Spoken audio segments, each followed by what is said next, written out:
Hey guys, welcome back to high flyer. আমি শ্যাম। কেমন আছো তোমরা সবাই? আশা করি সবাই ভালো আছো। আর আজকে একটু অন্যরকম ভিডিও দেখব, সেটা হচ্ছে যে বাংলাদেশের সেরা 10টি পোশাক ব্র্যান্ড। হ্যাঁ, বাংলাদেশে পোশাক শিল্প সেটা যে বিশ্ববিখ্যাত সেটা অজানা কারণ নেই। প্রত্যেকটা কান্ট্রির প্রত্যেকটা মানুষ, আমার মনে হয় বিশেষ করে যারা এটা নিয়ে চর্চা করে, তারা প্রত্যেকেই জানে যে বাংলাদেশের বস্ত্রশিল্প কতটা বিখ্যাত, এবং সেখান থেকে প্রচুর বাইরের ব্র্যান্ড যারা রয়েছে সেগুলো বাংলাদেশ থেকে পোশাক নির্মাণ করে তারা আবার অন্যান্য মার্কেটে যে বিদেশে রপ্তানি করে এবং সেখানে বিক্রি করে। তো অনেক বড় বড় কোম্পানিরা, তো সেখানেই আজকে আমরা যেটা দেখব সেটা হচ্ছে সেরা 10টা পোশাক ব্র্যান্ড বাংলাদেশে কী কী রয়েছে সেটা নিয়েই আজকের ভিডিও। ডেসক্রিপশন বক্সে লিঙ্ক দিয়ে রাখবো, সেখানে গিয়ে অরিজিনাল ভিডিওটা দেখো, সাথে সাথে চ্যানেলটাকে লাইক শেয়ার সাবস্ক্রাইব করে দিও। তো চলো ভিডিওটা দেখে নিই, তারপর আরও কথা হবে। বাংলাদেশের পোশাক শিল্প বিশ্বব্যাপী বিখ্যাত, যা গত 2 দশক ধরে মোট রপ্তানি আয়ের প্রায় 35% অবদান রেখে চলেছে। বলা হচ্ছে বাংলাদেশে গত 3 দশক ধরে স্থানীয় ব্র্যান্ডগুলোর বৃদ্ধি পেয়েছে। শত শত ব্র্যান্ডের মধ্যে সেরাগুলো বাছাই করা এবং ছোট একটি তালিকা তৈরি করা কঠিন। তবুও আমরা বাংলাদেশের পোশাকের সেরা 10 ব্র্যান্ডের তালিকা করেছে। তালিকাটি দেখে নিন এবং সেগুলো আপনার শীর্ষ 10 ব্র্যান্ডের তালিকায় রয়েছে কিনা জানতে পুরো ভিডিওটি দেখুন। বন্ধুরা, আপনি যদি আমাদের চ্যানেলে নতুন হয়ে থাকেন তাহলে নিত্য নতুন ভিডিও পেতে আমাদের চ্যানেলটি সাবস্ক্রাইব করে রাখুন এবং পাশে থাকা বেল আইকনটি প্রেস করুন। নাম্বার 10, লা রিভ। একটি ছোট আউটলেট থেকে শুরু করে এখন লা রিভ বয়স নির্বিশেষ পছন্দসই ব্র্যান্ডগুলোর মধ্যে একটি হয়ে উঠছে। শিশু থেকে বয়স্ক সকলের জন্যই তাদের সংগ্রহ রয়েছে। লা রিভ ঐতিহ্যবাহী পোশাক, পুরুষ এবং নারী উভয়ের জন্য ক্যাজুয়াল পোশাক, ডেনিম, অ্যাক্সেসরিজ এবং আরও অনেক কিছু সরবরাহ করে। লা রিভ টেক্স লিমিটেডের একটি সিস্টার কনসার্ন এবং লা রিভ 2009 সালে সার্বজনীনভাবে ব্যবসা শুরু করে। নাম্বার 9, গ্রামীণ ইউনিক্লো। গ্রামীণ ইউনিক্লো লিমিটেড বাংলাদেশের আরেকটি জনপ্রিয় পোশাক ব্র্যান্ড। এটি গ্রামীণ ব্যাংকের মালিকানাধীন সামাজিক ব্যবসায়ের উদ্যোগ। শান্তিতে নোবেল পুরস্কার বিজয়ী অধ্যাপক ডক্টর মোহাম্মদ ইউনুস এটি প্রতিষ্ঠা করেছিলেন। গ্রামীণ ইউনিক্লো 2011 সালে প্রতিষ্ঠিত হয় এবং 2018 সালের মধ্যে ঢাকা শহরে প্রায় 15টি স্টোর চালু করে। বর্তমানে ঢাকার কিছু স্টোর সহ তাদের মোট 21টি স্টোর রয়েছে। তারা T shirt, pant, shirt, punjabi, accessories এবং আরও অনেক কিছু সহ ক্যাজুয়াল এবং ঐতিহ্যবাহী পোশাকে প্রাধান্য দেয়। ইউনিক্লোর মূল লক্ষ্য হল কারখানা শ্রমিকদের নিরাপদ কাজের পরিবেশ নিশ্চিত করা। Number 8, Trends. ট্রেন্ডস 2004 সালে বসুন্ধরা সিটি শপিং মলে প্রথম আউটলেট দিয়ে ফ্যাশন শিল্পে পা রাখে। গত 17 বছরের মধ্যে তারা সারা দেশে 8টি শোরুম খুলেছে। তারা মাঝারি মূল্যের পণ্য সরবরাহ করে। ফলস্বরূপ তারা বৃহত্তর উচ্চ মধ্যবিত্ত জনগোষ্ঠীর দৃষ্টি আকর্ষণ করতে সক্ষম হয়েছিল। তারা সাধারণত ট্রেন্ডি টি শার্ট এবং শার্টের পাশাপাশি নারীদের পোশাকও সরবরাহ করে। Number 7, Sailor. বাংলাদেশের ফ্যাশন শিল্পে একটি নতুন সংযোজন।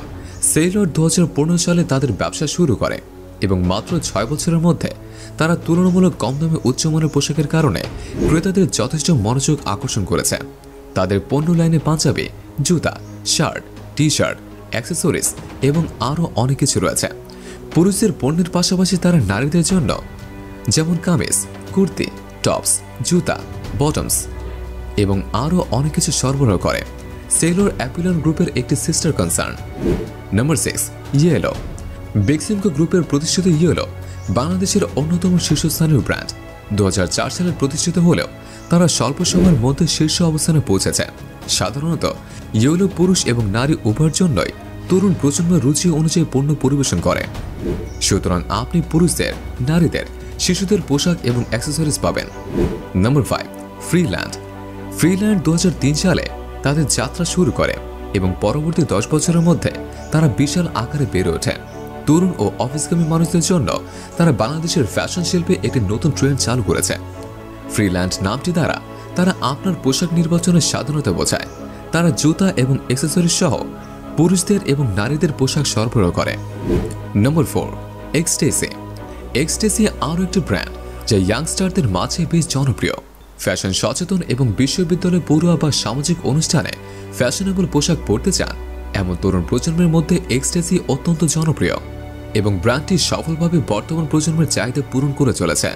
তানজিম হক 1997 সালে প্রতিষ্ঠা করেন এটি বাংলাদেশের অন্যতম বৃহত্তম ফ্যাশন রিটেলার হয়ে উঠছে।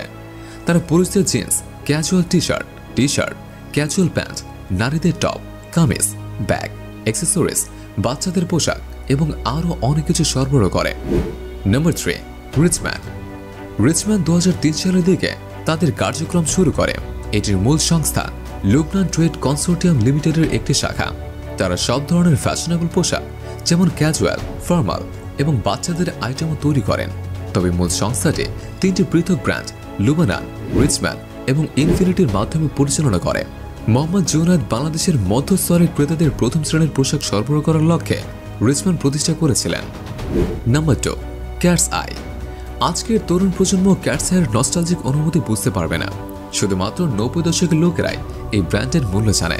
নতুন ব্র্যান্ডের প্রবর্তনের সাথে সাথে ক্যাটস আই তার আবেদন হারিয়ে ফেলবে, তবে এটি এখনও বাংলাদেশের শীর্ষ ব্র্যান্ডগুলোর মধ্যে একটি। ক্যাটস আই সবসময় পুরুষদের জন্য ক্যাজুয়াল আউটফিট পরিবেশন করে থাকে। পরে তারা নতুন ব্র্যান্ড মনসুন রেইনের সাথে আনুষ্ঠানিক প্রোডাক্ট লাইন চালু করে। এছাড়াও তারা shirt, pant, T shirt, punjabi, kameez, জুতা, অ্যাক্সেসরিজ এবং আরও অনেক কিছু সহ পুরুষ এবং নারী উভয় পোশাক সরবরাহ করে। সাইদ সিদ্দিকী রুমি এবং আশরাফ সিদ্দিকী ডোরা 1980 সালে ক্যাটস আই প্রতিষ্ঠা করেছিলেন। নাম্বার 1, আড়ং। 1978 সালে আয়েশা আবিদ এবং মার্থা চেন দেশ ও বিশ্বে বাংলাদেশের ঐতিহ্যকে তুলে ধরতে প্রতিষ্ঠা করেছিলেন। আড়ং ব্র্যাকের একটি অঙ্গ প্রতিষ্ঠান। তারা মূলত পাঞ্জাবি, পাজামা, শাড়ি এবং ফতোর মতো ঐতিহ্যবাহী পোশাকে প্রাধান্য দেয়। তবে আড়ং গিফট সেট, জুতা, গৃহস্থলী কারুশিল্প, অ্যাক্সেসরিজ এবং আরও অনেক কিছু সরবরাহ করে। অন্যান্য ব্র্যান্ডের মতো আড়ংয়ের এতগুলো শাখা নেই। বর্তমানে তারা 9টি মহানগর অঞ্চলে তাদের 21টি আউটলেট পরিচালনা করে। এখানে যতগুলো ব্র্যান্ডের নাম করা হলো তার মধ্যে আমি শেষেরটা বললাম যে আড়ংটা আমি নাম শুনেছি এবং হয়তো বা বাংলাদেশে গিয়ে আড়ংয়ের কোনো শোরুমে গিয়েও ছিলাম কিনা আমার ঠিক খেয়াল পড়ছে না। তবে আড়ং নামটা শোনা, ভীষণভাবে শোনা, কোনো ভিডিওতেও হয়তো বা দেখে থাকতে পারি। বাদবাকি যেগুলো ছিল ইয়োলো, এক্সট্যাসি এবং আরও কিছু ছিল, লেরের ছিল, রিচম্যান ছিল, সেইলার ছিল। তো এই সমস্ত নামগুলো আমার কাছে নতুন এবং যদিও নতুন হলেও কিন্তু যে বেশ ভারী নাম এইগুলো, মানে ফ্যাশন ব্র্যান্ডের আমি দেখেছি, সেটা ইন্ডিয়ান হোক বা আমাদের, আমি বলছি যে যে উপমহাদেশের যে সমস্ত ব্র্যান্ডগুলো রয়েছে সেটা যদিও উপমহাদেশীয়, যদিও আমাদের কালচারের, কিন্তু নামগুলো বেশ গাল ভরা। কোনোটা জার্মান, কোনোটা ফ্রেঞ্চ, এই ধরনের বিভিন্ন ধরনের নাম, কোনোটা ব্রিটিশ নাম দিয়ে শুরু করে এবং সেটা শুনেই মনে হয় যে এটা কোনো দেশি ব্র্যান্ড না, এটা বিদেশি ব্র্যান্ড। এবং এর পিছনে একটা মার্কেটিংয়ের ব্যাপারও থাকে আমার মনে হয়, যে বিদেশি নাম শুনলে মানুষ আকৃষ্ট হবে বেশি পোশাক আশাকের ক্ষেত্রে এবং সেখানে বিক্রি বাট্টাটা বেশি হবে।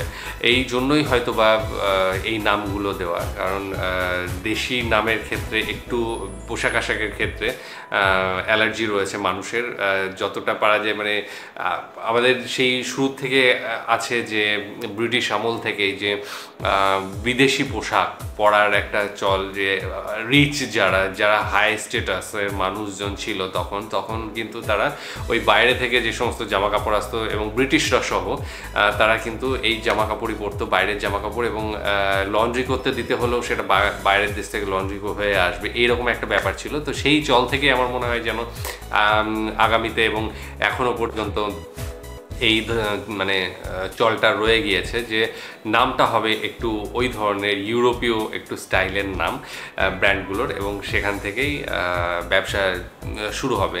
সেটা আমি এখানকার ক্ষেত্রেও বলছি, ভারতের ক্ষেত্রেও বলছি, পাকিস্তানের ক্ষেত্রে আমি জানি না কি রয়েছে, এরকম কোনো ব্র্যান্ডের নাম আমি শুনিনি।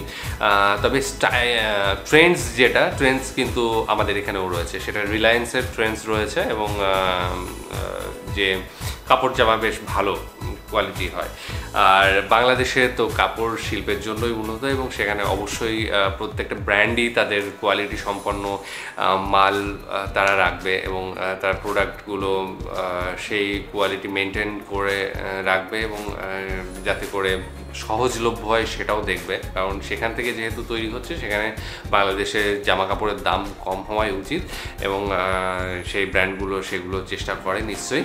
আর সাথে সাথে যে বিদেশে মার্কেট বিস্তার করে সেটার ক্ষেত্রেও নজর দিয়েছে এবং এই ব্র্যান্ড যেগুলো দেখলাম খুব যে পুরনো তা নয়, মানে এই খুব কাছাকাছি হয়তো 15-16-15তেও তৈরি হয়েছে, 15-16তেও তৈরি হয়েছে, কিছু 10-এ তৈরি হয়েছে এবং একটা কোম্পানি দেখলাম যেটা 90-এর দশকের কি 80-র দশকের, কিন্তু এই মুহূর্তে ক্যাটস আই সামথিং এরকম কিছু ছিল,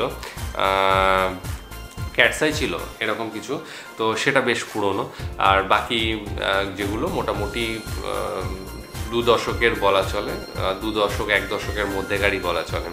তো বিভিন্ন ফ্যাশন ব্র্যান্ড আসবে এবং সেগুলো মার্কেট কতটা ক্যাপচার করে, তাদের ক্যাপাবিলিটি কতটা রয়েছে, দর্শক বলছি ক্রেতাদের ভরসার জায়গা কতটা পাচ্ছে, তো সেই সব মিলিয়েই কিন্তু একটা কোম্পানি দাঁড়ায় এবং সেটা এগিয়ে যায়।